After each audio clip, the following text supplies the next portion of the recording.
क्या कल क्या था? तुमको शास्त्र हाथ में देते हैं ताकि तुमको भी ज्ञान के ऊपर विश्वास होगा। शास्त्रों में बड़े क्लिष्ट वचन लिखे हैं, पर दादा भगवान ने कितने सरल और सहज ढंग से ज्ञान समझाया है। कई लोग बिना पढ़े लिखे भी ये ज्ञान सुनकर सही ढंग से जीने लगे हैं। कल यहाँ तक हुआ था। इसके आगे आज भगवान क्या बोल रहे हैं? बड़ी आंख खोली भगवान ने यहाँ पर लोगों के भ्रम की। बोला, राजा को अष्टावक्र ने बोला, नंगा रहना, भूखे रहना कोई वैराग्य की स्थिति नहीं है, पर गृहस्थ में जो रहकर विषयों को विष के समान छोड़ दे और 5 गुण अमृत के समान ग्रहण करे। कई लोग हरिद्वार में नागा साधुओं का दर्शन करने जाते हैं, पर यहाँ स्पष्ट कर दिया, तुमको भी समझ में आ जाएगा। तुम्हारे घर में कोई खतरे की चीज रखी होती है तो ऊपर लाल रंग का क्रॉस चिन्ह लगा देते हैं ताकि कोई खाए नहीं। गुरु भी यही बताता है कि विषयों का सेवन करने से तुम दुखी जरूर होगे। दुनिया तो है त्याग पर यहाँ है वैराग्य। पहले कोपल निकलती है, फिर जैसे पेड़ में पहले कोपल निकलती है, फिर पहले वाली पत्ती सूखकर गिर जाती है। अगर जबरदस्ती तोड़ते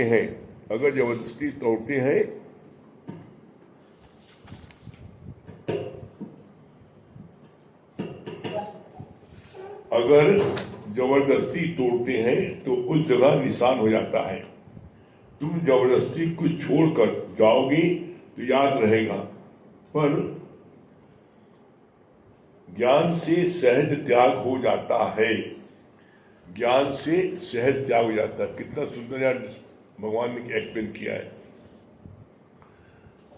क्या कहा है? राजा को अष्टावक्र ने बोला, नंगा रहना, भूखे रहना कोई वैराग्य की स्थिति नहीं है। लोग समझते हैं कि हम निवस्त्र हो जाए, खाना पीना न खाएं, उल्टे लटक जाए, चुदई बढ़ा ले, टीका लगा ले, मतलब ये सब वैराग्य के हमको वैराग्य हो गया। तो बोला, चाहे तुम निर्वस्त्र हो, चाहे तुम कैसे रहो, तिलक लगा लो, चाहे तुम धोती पहनो, चाहे कुर्ता पहनो, चाहे कुछ नहीं पहनो, इससे वैराग्य को मतलब नहीं है। लेकिन जो अनपढ़ है, जो ज्ञान को नहीं समझते हैं, तो ये समझते हैं कि अगर हम नंगे रहेंगे जंगल में जाकर के तो हमको वैराग्य हो गया। ये सच्चा वैराग्य है। हम कुछ नहीं, एकदम बिल्कुल को निवस्त हो गए बाजार में और घूम रहे हैं जंगल में, हमें किसी से वो मतलब नहीं है। भगवान ने बोला कि जब जंगल में तुम चले गए और वहां पर तुम नगर अवस्था में हो, तुम्हारे सामने कोई चीज विषय भोग करने की है ही नहीं ना, तो तुम विषय भोग क्या करोगे? भाई तुम्हारा मन कर रहा है विषय भोग कर ले, लेकिन कोई साधन नहीं है, कोई सामने है नहीं, तो कैसे करोगे? नहीं कर सकते। इसको बोला ये जबरदस्ती का वैराग्य तुमने ले लिया। एक है तुम्हारे सामने सब चीजें हैं, सारी सुख सुविधा चीजें हैं, भोग विलास की है, सारी चीजें हैं, धन दौलत भी है, जो तुम चाहे कर सकते हो, दुनिया का कोई सुख ले सकते हो और सब सामने है, लेकिन उसके बावजूद भी तुम नहीं ले रहे हो। यह है सच्चा वैराग्य। क्यों? तुम ले सकते हो, सामने उपलब्ध भी है, उसके बाद भी तुम वो सुख नहीं ले रहे हो। इसका मतलब क्या हुआ? इसका मतलब तुम्हारा अंदर से उस चीज से वैराग हो गया, तुम्हें अंदर से उस चीज से तुम्हारे को हो गया, नहीं मिली चाहिए। इसको बोलते हैं सेल्फ रिनंसिएशन। ये है सहज त्याग। तुम्हारी अगर आसक्ति है तो तुम उस चीज को करने के लिए हर कर्म करोगे। लेकिन सबसे बड़ा त्याग क्या है कि सब कुछ भोग विलास की सारी चीजें तुम्हारे सामने उपलब्ध है, धन दौलत भी है, तुम जहां जो चाहे तुम मौज मस्ती ले सकते हो। लेकिन उसके बाद भी जब तुम्हारे अंदर से ही इच्छा नहीं हो रही है तो तुम लोगे। इसको बोलते हैं सहज त्याग, और यह है परमानेंट। तुमने जबरदस्ती से जोर जबरदस्ती तुमने नहीं हमें नहीं करना चाहिए, हम ब्रह्मज्ञानी हैं, जोर जबरदस्ती करोगे तो बोला कोई बीमारी पैदा हो जाएगी। और इसीलिए जो साधु संतों को बीमारी पैदा हो जाती है तो गुरु जी बोला वो छुप के डॉक्टर को पीछे ही करवा दे जाते हैं, कोई देखने न पाए, बीमारी होती है। क्यों? जब आप किसी चीज को जोर जबरदस्ती से रोकते हो तो वहां बीमारी पैदा होती है। तो ऐसे भगवान बोला अगर तुम्हारा सहज रिनंसिएशन, सहज त्याग हो जाएगा तो तुम कभी भी उस चीज के लिए प्रतिशोध हो उपलब्ध, तब भी तुम उस चीज से, उससे तुमको वैराग होनी हमें नहीं चाहिए। इस चीज को भगवान क्लियर कर रहे हैं। राजा जनक को ये जो अष्टावक्र मुनि जो है राजा जनक को समझा रहे हैं, बता रहे हैं। राजा को अष्टावक्र ने बोला, जैसे उनके मन में विचार था जंगल में चले जाओ, नंगे रहो, तिलक लगा लो, भूखे प्यासे रहो तो बड़े वैरागी माने जाएंगे, त्यागी माने जाएंगे। तो जो वैरागी और त्यागी है ये जोर जबरदस्ती का वैराग त्याग है। और ये जब तुम्हारी परिस्थिति, जैसी तुम्हारी परिस्थिति ठीक होगी या तुम्हारे मन में उसकी इच्छा पैदा होगी तुम भी वैराग छोड़ दोगे। कैसे? जैसे हमने अपनी आंखों से, गुरु जी ने बोला मैंने अपनी आंखों से देखा, कोई सज्जन उन्होंने घर में बेटे से दुखी होकर के वैराग ले लिया और चले गए संन्यास आश्रम में चले गए। आश्रम चले गए और जब उनसे कोई पूछे कि उन्होंने अब मैंने संन्यास ले लिया है, अब मैं घर से मतलब नहीं रखता, संन्यास ले लिया है, अब मैं नहीं, मुझसे लड़के को मतलब नहीं, और रहने लगे। 5-7 साल वहां रहे भी। उसके बाद में जब उनकी बेटी की शादी हुई तो लपक के भाग के आ गए। तो कोई कौन सा वैराग है, ये कौन सा संन्यास है? जब बेटी की शादी हुई तो तुम वहां से चले आए, वो भी आश्रम में पैसा लेके चले आए। आश्रम में तुम्हारी कमाई कोई नहीं ना, आश्रम में तुम्हें किसी चीज के लिए रखा गया, तुम उसी में तुमने पैसा बचाया, वो पैसा ले गया है अपनी बेटी की शादी में खर्च किया तुमने। तो तुमने, तुम्हारी जो अंदर का ममत्व था, जब परिस्थिति आई तो तुम्हारा वैराग संन्यास सब गायब हो गया। तो बोला अगर तुम तगड़ करके लोगे तो ऐसी स्थिति उत्पन्न होगी, और जब परिस्थिति आएगी तो तुम भी वैराग से भूल जाओगे और तुम उस चीज को भाग के वहां आ जाओगे। यही बात बोली आज कितनी अच्छी। फिर कोई वैराग्य की स्थिति नहीं है, पर गृहस्थ में जो रहकर विषयों को विष के समान छोड़ दे और 5 गुण अमृत के समान ग्रहण करें। जब आपके ये छूट गए, विषय विष के समान आपने छोड़ दिया, जब इसको आप छोड़ दोगे तभी आपके अंदर में अमृत ठहरेगा। तो क्या बोला, कितनी अच्छी बात बोली कि जब 5 ये छोड़ दोगे, विषयों को विष के समान छोड़ दोगे और 5 गुण अमृत के समान ग्रहण करोगे। 5 गुण कौन से हैं? भगवान की 5 गुण कौन से हैं? मुदिता, करुणा, क्षमा, आर्जू, संतोष। ये परमात्मा के 5 गुण हैं। जब आप विषयों से आपकी आसक्ति हट जाएगी तो उस समय फिर आपके अंदर से अमृत पैदा होने लगेगा। आप सहज, आप हमेशा प्रसन्नचित रहोगे, मुदिता, प्रसन्नचित हमेशा रहोगे। क्यों? जब आपका मन में चिंतन गुरु के वचनों का हो रहा है, भजन का हो रहा है, तो आप तो प्रसन्नचित रहोगे। आप उदास निराश कब होते हो? जब आपको चिंतन होता है मैं मेरे का, कभी आपको अच्छे से मॉनिटरिंग वॉच करना, जब कभी भी आपके जीवन में उदासी निराशा आपके अंदर में पैदा होती है तो जांचो ये कारण क्या है। तो कारण समझ में आएगा मैं और मेरा, या तो अपने शरीर में कोई कष्ट है, या किसी ने मेरा अपमान किया है, या मेरे को किसी ने जो उपेक्षा की है, या मेरे वाले को कोई कष्ट है, कोई कमी है, तो उस समय तुम्हारा मन उदास हो जाता है।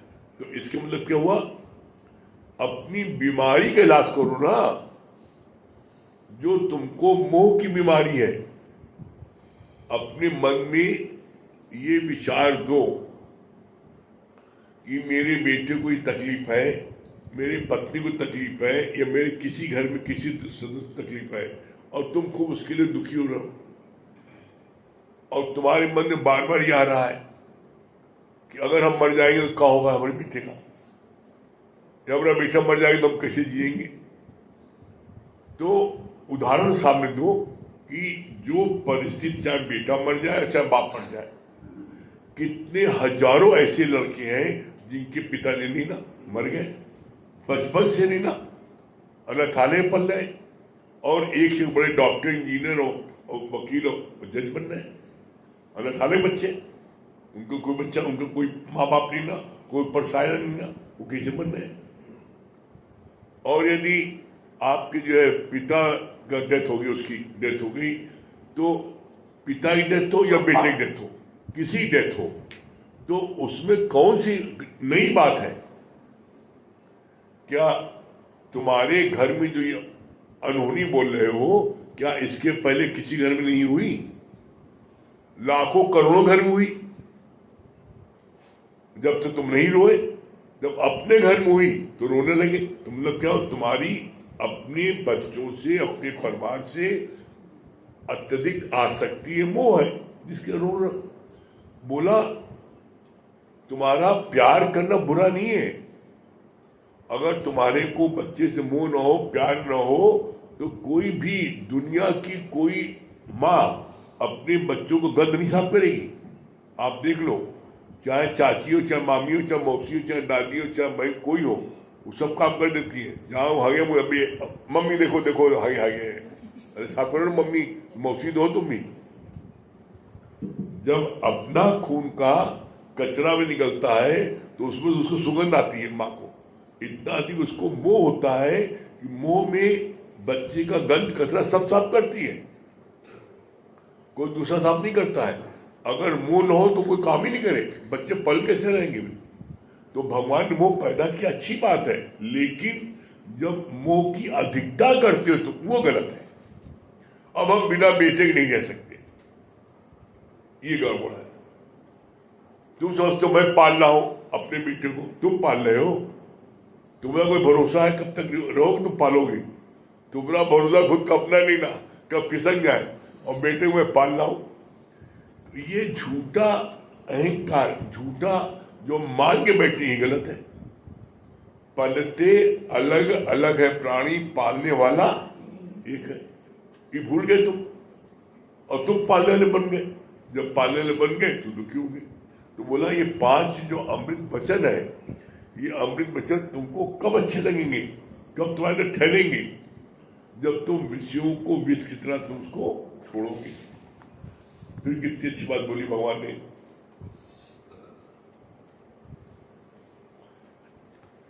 दादा भगवान ने कितने सरल और सहज ढंग से ज्ञान को समझाया। कई लोग बिना पढ़े लिखे भी ये ज्ञान सुनकर सही ढंग से जीने लगते हैं। आप देख लो, कई रोज अपने घर में देख लो, अपने सत्संग में देख लो, अपने सत्संग परिवार में आप किसी जगह चले जाओ, किसी के घर में, चाहे वो एक अक्षर न पढ़े लिखे हो, महिला पुरुष कोई, लेकिन उसके घर चले जाओ तो देखो उसका हर चीज बड़े बड़े अच्छे ढंग से सब चीज मिलेगी, पूरा घर अच्छे से सजा मिलेगा। क्यों? गुरु की वाणी सुन सुन करके वो जो है वो अपने बच्चों को ताज़ा खिलाती है, अच्छे से बिस्तर लगाती है, अच्छे से उनको समझाती है, बुझाती है, मतलब वो हर चीज को एक सही ढंग से करती है, जिसको बोलते हैं आर्ट ऑफ लिविंग। ये आर्ट ऑफ लिविंग जो है, ये आर्ट ऑफ लिविंग कैसे है? ये गुरु के ज्ञान से मिलती है, बाकी कहीं नहीं मिल सकती। फिर कितनी अच्छी बात बोली भगवान ने। कई लोग हरिद्वार में नागा साधु का दर्शन करने जाते हैं, पर यहां स्पष्ट कर दिया तुमको भी समझ में आ जाएगा। और जब नागाओं का जुलूस निकलता है तो देखो 90% लेडीज आती हैं, 10% पुरुष जाते हैं। क्यों? लेडीज के अंदर में इतनी अंधी श्रद्धा है, इतना इन लोगों में इतना अटूट, इतना अधिक अज्ञान भरा है कि जरा कोई बात ही भागते हैं, समझते नहीं क्या मिलेगा। और जब वहां लौट के आते हैं, बेकार गए। पहले जानी तगड़, और जब लौट के आए बेकार गए, इतना थक गए, का हुआ, का देखे हो? अब एक दूसरे मुंह देख, का देखो, बताओ का देखे, चुप है। तो ऐसे भगवान बोला कि सिर्फ जो है ये अज्ञानता कारण लोग वहां भागते हैं। फिर कितनी अच्छी बात बोली भगवान ने। तुम्हारे घर में कोई खतरे की कोई दवा होती है तो तुम उसको क्या करते हो? रेड इनसे क्रॉस करके उसको ऊंचे में रखते हो, कोई बच्चा खाने ले। तो इसी तरीके से आप गुरु तुम्हें समझाता है, सिर्फ बताता है कि देखो तुम अगर विषय में गिरोगी तो तुम्हारे को फिर जो है, तुम्हें बोला विषयों में गिरने पर क्या है, पहले तुम्हें वो अमृत समान मीठा लगेगा, चिंगम की तरह। जो खूब जब चिंगम कोई खाता है तो शुरू में बड़ा स्वाद अच्छा लगता है, लेकिन बाद में उसकी चपक जाता है, बाल फेंक दो, बाल ही काटना पड़े, चपक जाता है। उसी तरीके से तुम समझते हो कि मैं विषयों से सुख ले रहा हूं, तुम सुख नहीं ले रहे हो, बल्कि तुम जो हो उसमें डूब रहे हो और तुम अपने को नष्ट कर रहे हो। तो यहां भगवान बोला कि इस चीज को जब गुरु समझाता है और हम जब उस चीज को जो समझ देते हैं और जब विषयों में नहीं गिरते हैं तो ज्ञान की राह बहुत तेजी से उन्नत होती है। फिर क्या बोला भगवान ने? गुरु भी यही बताता है कि विषयों के सेवन करने से तुम दुखी जरूर होगे। दुनिया तो है त्याग पर, यहाँ है वैराग्य। लोग त्याग करके घर से भाग जाते हैं। यहाँ पर त्याग जो है कैसा है, यहाँ पर त्याग कैसा है, सहज त्याग है। यहाँ त्याग करते नहीं ना, ज्ञान सुनते सुनते शराब पीने की आदत अपने आप छूट जाती है, ज्ञान सुनते सुनते तंबाकू खाने की आदत है अपने आप छूट जाती है, कम हो जाती है। यहाँ पर जितनी चीजें हैं वो सहज में ज्ञान सुनते सुनते एक दिन समाप्त हो जाती है। ये सब थोड़ा फल है। फिर बोलना कितनी अच्छी बात, कितना क्लियर किया है। पेड़ में पहले कोपल निकलती है, फिर जो है पत्ती जो सूख के गिर जाती है तब नहीं वहां पर निकलती। अगर पत्ती तोड़ दें तो फिर वहां पत्ती नहीं निकलेगी। तो उसी तरीके से जब आपकी कोई चीज सहज में छूटती है तो फिर क्या है, आपको उस चीज की तगड़ दाग नहीं पड़ता। और आपने किसी चीज को तगड़ कर छोड़ दिया तो वहां दाग पड़ जाएगा, और फिर आपको दाग आपको याद दिलाएगा कि देखो इसलिए दाग पड़ा है। फिर क्या बोला भगवान ने? तुम जबरदस्ती कुछ छोड़कर जाओगे तो याद रहेगा, पर ज्ञान से सहज त्याग हो जाता है। सहज त्याग सिर्फ ज्ञान से होता है, और उसका प्रत्यक्ष प्रमाण क्या है? आप लोग अपने जीवन में देख लो, अपने जीवन में देख लो कि ज्ञान सुनते सुनते आपके अंदर में जितने भी विषय क्या है, 5 विषय है, शब्द स्पर्श रूप रस गंध, 5 विकार है, काम क्रोध लोभ मोह अहंकार। अब आप अपने अंदर खुद झांक के देख लो कि जो विकार विषय की मात्रा आपके अंदर में सत्संग में आने के पहले थी, आज कोई एक व्यक्ति ऐसा नहीं होगा जिसके अंदर में इन सब चीजों की कमी ना गई। कमी समाप्त टोटल नहीं हुआ, लेकिन पहले से कमी बहुत आ गई। बस इसी तरह आप बैठते जाओगे, धीरे धीरे कमी आती है, एक दिन कमी आती है, और एक दिन सहज में टोटल समाप्त हो जाएगा। यह है प्रोसेस। तो ये प्रोसेस जो अडॉप्ट करेगा उसको सहज में सफलता मिलेगी और वो मंजिल को प्राप्त कर लेगा।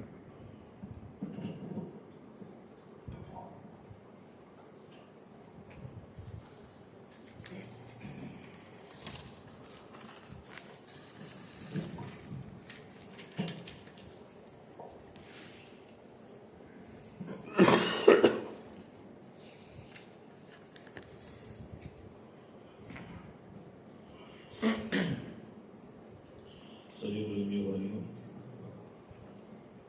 देखिए, सबसे पहले तो मैंने जो लोग दिल्ली गए थे उनका अनुभव सुना और सुन करके बहुत ही मन में प्रसन्नता आई और गुरु के ज्ञान पे और अधिक विश्वास पक्का हुआ कि जो गुरु की शरण आता है और गुरु का होकर दुनिया में कहीं भी जाता है, आप देखो वो कितना सम्मान पाता है, कितना प्यार पाता है, कितना विश्वास लोगों का जीत के आता है। दिल्ली वालों का भी सुना, सबने बोला बहुत आनंद आया, बहुत उमंग आई। तो सच बात है कि देखिए, ये सब कब आई? ये सब तब आई जब तुम गुरु की शरण होकर रहे। नहीं तो आज से पहले कितनी बार दिल्ली गए थे आप सोचो, और कितनी बार निहाल हो के आए थे। जो कोई भी गया था बेहाल हो के आया था। निहाल तो सत्संग में आने के बाद आप देखो कितनी बार लोगों ने माला पहनाया था। आप पूछो, किसी की शादी में भी गए थे तो उसने मेट्रो का रास्ता बताया था, माला पहनाने कोई नहीं आया था। आप सोचो, लेकिन जैसे कहते नहीं है, एक गुरु का कर ले संग होगी न तेरी समाधि। तुम एक गुरु के हो गए, कैसे सबके प्यारे हो गए। और पहले सबके होने पे लगे थे, किसी के भी नहीं हो पाते थे। आप देखो, इसको भी खुश कर लें, इसको भी खुश कर लें, इसको भी खुश कर लें, पूरा जीवन इसी में ही बिता दिया, लेकिन किसी को खुश कर पाए? बताओ। यहां तक कि सर के बाल भी सफेद हो गए, लेकिन कोई खुश नहीं हो पाया। लेकिन गुरु की शरण आए और एक गुरु के हो गए तो सब खुद ब खुद खुश हो गए। आप देखो, ये समझ तुमको कितनी देर में आई, लेकिन कोई बात नहीं, आ गई, अब ना जाने पाए। इसलिए गुरु रोज तुमसे कहता है इसी परिधि के अंदर रहना। और जो रहते हैं वो देख लो मस्त रहते हैं, स्वस्थ रहते हैं। जैसे एक बार एक बकरियों का झुंड जंगल में घूमने गया और वो जंगल में जब भ्रमण कर रहे थे तो वो घास खा रहे थे। उस झुंड में से एक बकरी घास खाते खाते झुंड से अलग हो गई और उस घास को खाते खाते नदी के पास पहुंच गई।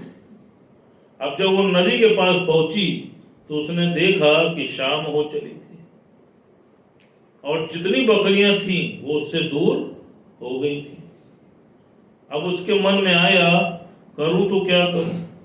तो उसने सोचा कि ऐसा करती हूं, रात भी होने वाली है तो क्यों ना यहीं विश्राम कर लेती हूं। उसने नदी के किनारे एक चरण चिन्ह देखा और वो बकरी उसी चरण चिन्ह की शरण लेकर वहीं पर बैठ गई और वहीं सो गई। अब जब रात हुई तो भेड़िया आया, उसने बकरी को अकेला पाया तो सोचा चलो शिकार कर लेता हूं। तो जब बकरी के पास पहुंचा तो बकरी ने बोला कि देखो, मैं इनके शरणागत हूं और ये मुझे यहां बैठा कर गए हैं। अगर तुमने मुझको खाया तो फिर तुम इनसे नहीं बच पाओगे। जब भेड़िए ने उस चरण चिन्ह को देखा तो उसने देखा ये तो सिंह के पैर के निशान है, और उसके मन में आया कि अगर मैंने इसको खाया तो सिंह मुझको जीवित नहीं छोड़ेगा। वो वापस लौट गया। बकरी फिर सो गई। समय बीता, अब की भालू आया। उसने भी उसको खाने का प्रयास किया। बकरी ने फिर भालू से भी यही बोला कि मैं इस चरण चिन्ह की शरणागत हूं और ये मुझे बैठा के गए। जब उसने देखा, उसने भी पाया कि ये तो सिंह के चरण चिन्ह के निशान है। वो भी डर के भाग गया। सवेरा हो गया। अब जब सवेरा हुआ तो सिंह स्वयं आया और उसने देखा कि बकरी उस चरण चिन्ह पर सो रही है। उसने उससे बोला कि तू यहां क्या कर रही है जंगल में? बकरी ने उस सिंह से भी यही बोला कि मैं इनके शरणागत हूं। सिंह ने देखा ये तो मेरे ही पैर के निशान है। तो उसके मन में आया कि जो ये पहले से ही मेरी शरणागत है तो इसको क्या मानूं। उसने कहा ठीक है, कोई बात नहीं, तू आराम से रहे और कोई भी दिक्कत हो तो मुझे बताना। वो उससे कह ही रहा था तब तक वहां पर हाथी पानी पीने नदी के पास आया। इधर सिंह के मन में आया कि हाथी, तू रोज यहां नीर पीने आता है, अब कल से इस बकरी को पीठ पे बैठाकर जंगल में घुमाया कर और इसकी सैर कराया कर। क्यों? क्योंकि ये मेरी प्रिय है। हाथी ने कहा ठीक है। अब हाथी उस बकरी को पीठ में घुमाता है, पूरे जंगल की सैर कराता है, ढेर सारी पत्तियां और फल भी खिलाता है। बकरी ने क्या किया? बकरी ने सिर्फ एक काम किया कि वो सिंह के चरण रज लेकर सिंह की शरण में आ गई। फिर उसके बाद उसको कुछ करना पड़ा? आप बताओ, कोई पुरुषार्थ किया? उसके बाद जब तक जीवन था मस्ती में फल और फूल खाया। तुम भी 84 लाख योनियों में भटकने के बाद गुरु की शरण आ पहुंचे। करना क्या है? जैसे बकरी ने शरण ले ली वैसे तुम भी शरण ले लो। और जो गुरु की शरण आ गया, आप देख लो, फिर उसको सर्वत्र ही मिल गया। आज जब गुरु की शरण होके जाते हो, गुरु के कहने पे जाते हो, तो कितना मान, कितना आदर, कितना सत्कार पाते हो। खुश होके आते हो कि नहीं आते हो? अब कब ऐसा होगा? जब गुरु की शरण में बने रहोगे। अब आप एक चीज देखो, बकरी की 3 बार परीक्षा हुई। कैसे? पहली बार उसको भेड़िया खाने आया। अब वो भेड़िए को देख के भाग नहीं गई, उसका विश्वास नहीं कमजोर हुआ, उसका विश्वास उस चरण चिन्ह पर बना रहा। भेड़िए को देख के भागी नहीं, भागती तो दौड़ा के खा जाता। उसने विश्वास के साथ उस भेड़िए का सामना किया। तुम्हारे जीवन में कोई कष्ट आता है, तुम्हारे पास विश्वास होता है, तुम गुरु की शक्ति को महसूस करते हो, गुरु को अंग संग मानते हो। देख लो, अगर तुम भी इसी तरह उसका डट के सामना करोगे तो भेड़िया वापस भाग जाएगा। फिर दूसरी परीक्षा हुई, भालू आए। अब भालू के सामने भी वो भागी नहीं, वो डटकर डटी रही। उसने उससे भी बोला कि मैं इनकी शरणागत हूं। तुम देख लो, किसी तरह एक हर्डल पार कर भी लेते हो तो दूसरे हर्डल में सरेंडर हो जाते हो, बस वही हो। अब और ज्ञान है, भगवान गलती होगी देख लो। और तीसरी परीक्षा देखो, तीसरी परीक्षा में स्वयं सिंह आया। सिंह को देख के भी वो घबराई नहीं, उससे भी पूरे विश्वास से बोली कि मैं इनकी शरणागत हूं। खाया तो समझ लेना। उसके विश्वास को देख के सिंह की बुद्धि भी पलट गई। सोचा जब ये पहले ही मेरी शरण है तो इसको खाने से क्या मतलब है। अब आप देखो गुरुजी ने क्या बोला, जो कोई भी इस मार्ग पर आगे बढ़ता है उसको 3 परीक्षाएं अवश्य देनी पड़ती है। वो 3 क्या है?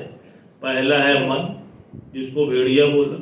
मन हर चीज में टांग फंसाता है, तुमसे ना होई।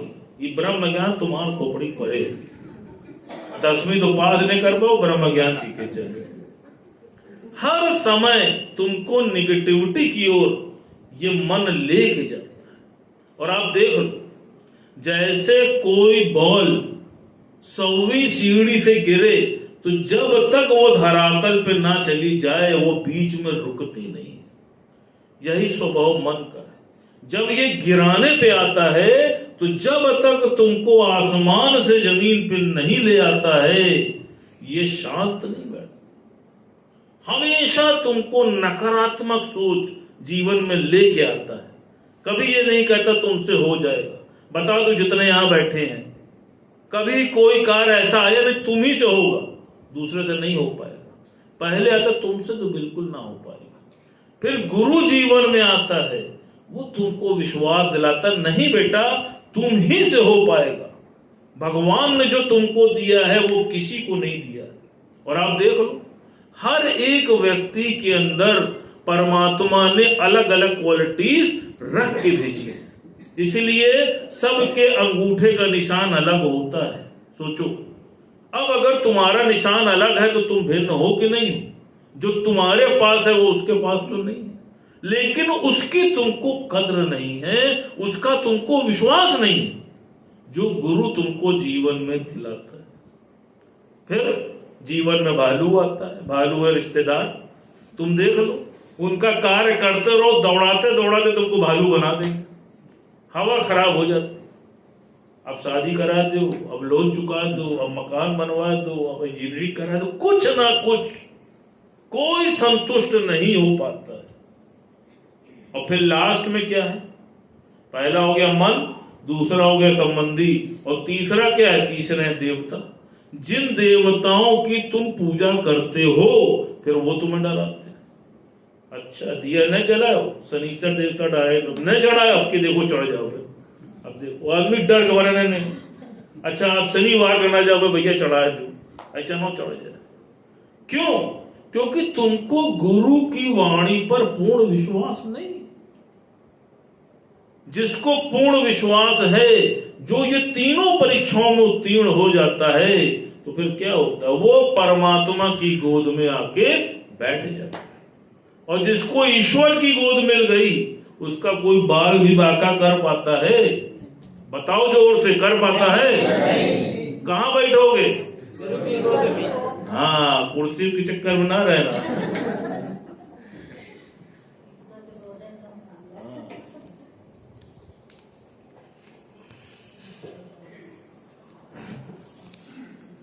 सभी प्रेमियों को हरिओम राम राम।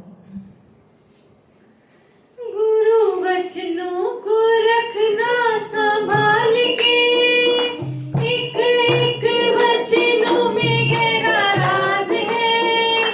जिसने जानी है महिमा गुरु की, उसका डूबा कभी ना जहाज है। गुरु वचनों को रखना संभाल के, एक एक वचनों में गहरा राज है। जिसने जानी है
महिमा गुरु की, उसका हुआ कभी न जहाज है।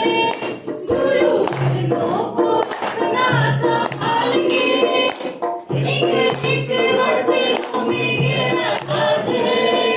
जिसने जानी है महिमा गुरु की, उसका हुआ कभी न जहाज है।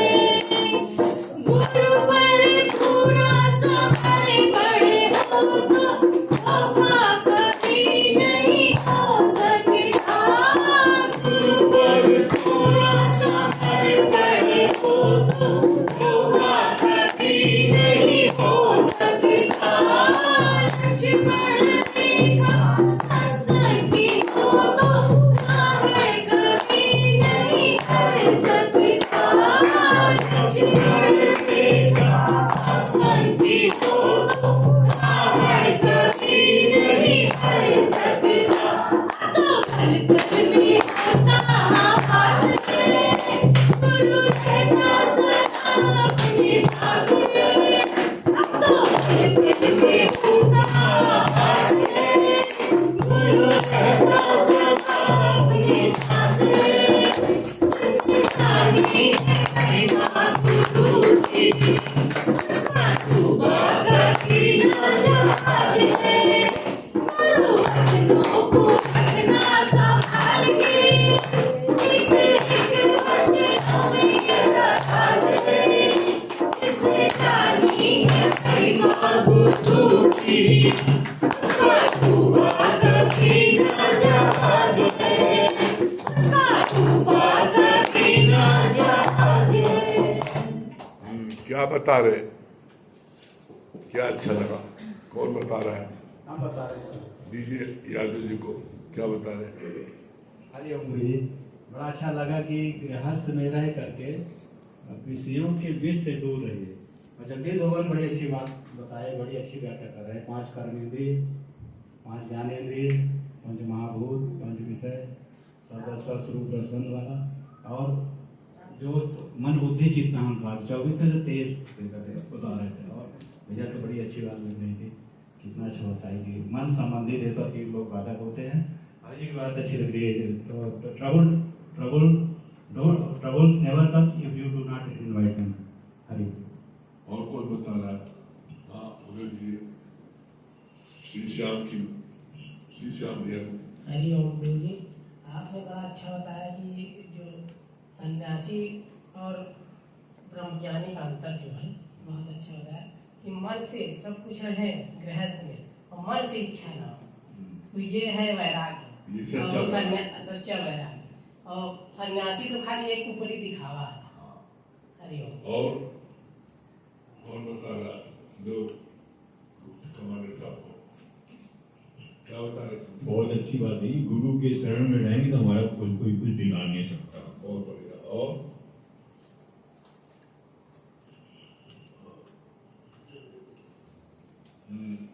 दुर्गेश भैया दिल्ली,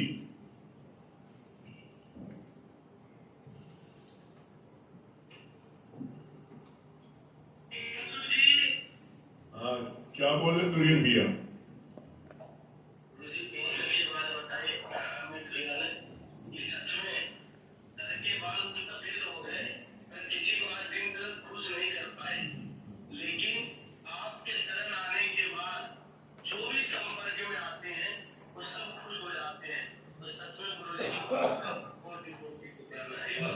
क्या बोले पूजा जी?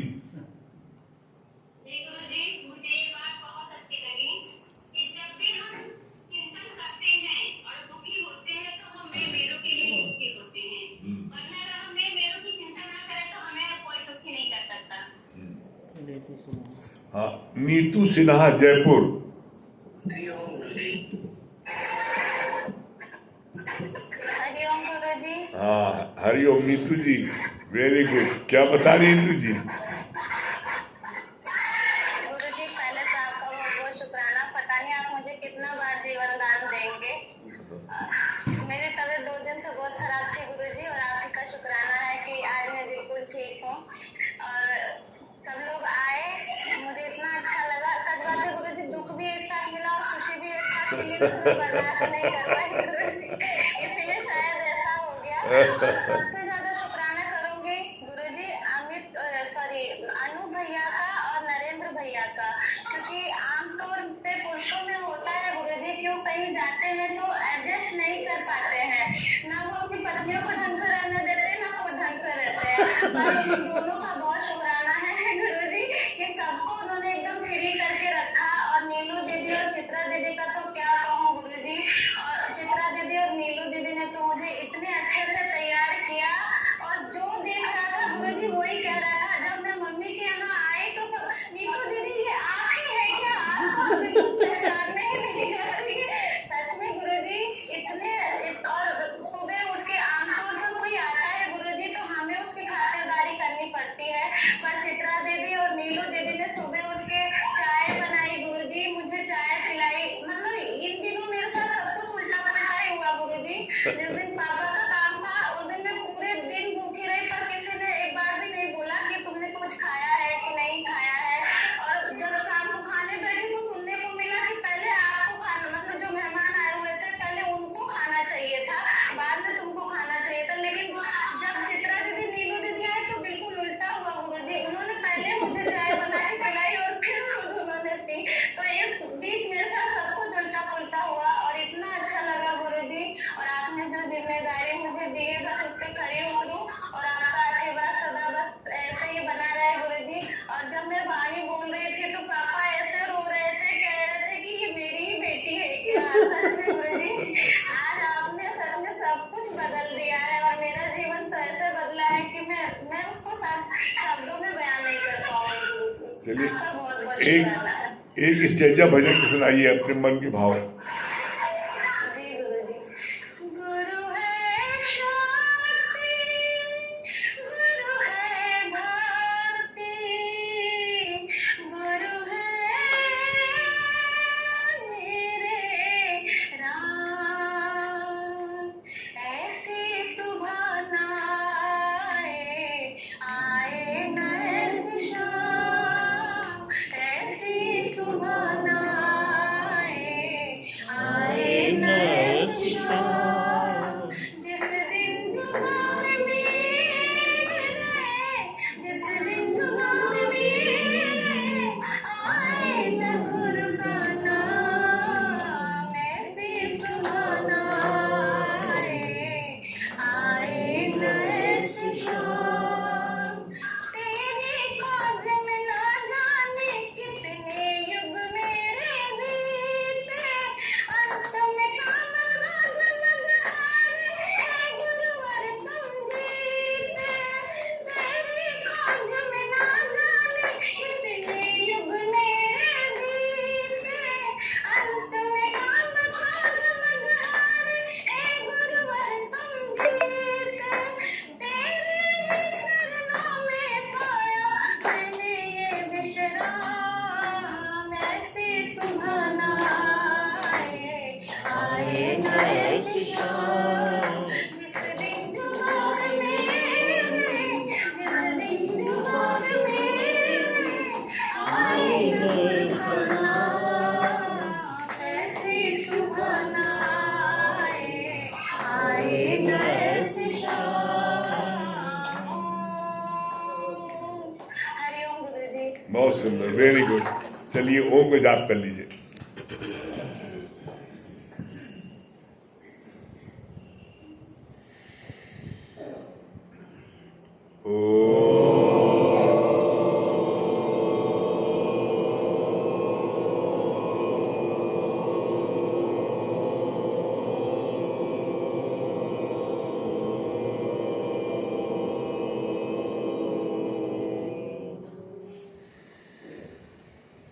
ओ